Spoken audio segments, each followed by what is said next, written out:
So hello guys, for today's video, sobrang busy ko ngayon guys kasi ngayon susulat ako ng aking reviewer para sa exam ko guys. So yan, hinahanap ko kung saan ko nalagay yung mga sinulat ko. So yan na guys, magsusulat ako ng aking mga reviewer. Then kaso lang yung ballpen ko pala hindi pala gumagana guys. So yun, naghahanap na naman ako ng bagong ballpen.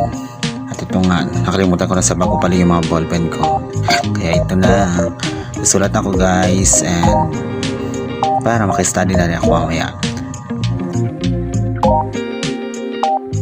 Napaka-seryoso ko naman dito sa pagsulat guys, no? Kaya lang, kailangan natin gawin ito guys para meron tayong i-review mamaya sa ating mga sinulat. Then para bukas prepare tayo sa ating exam.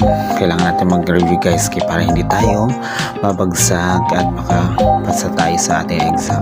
So sana guys, makapasa tayo guys, no? Ito na nga guys, sobrang busy ko sa kakasulat ko ng mga re-reviewin ko mamaya guys. Yan. Tutok na tutok talaga ako sa aking mga sinusulat guys, no? Dahil habang sumusulat kasi ako guys, nare-review ko din mga sinusulat ko guys para mamaya hindi na ako masyadong mahirapan sa pag-review dahil nabasa ko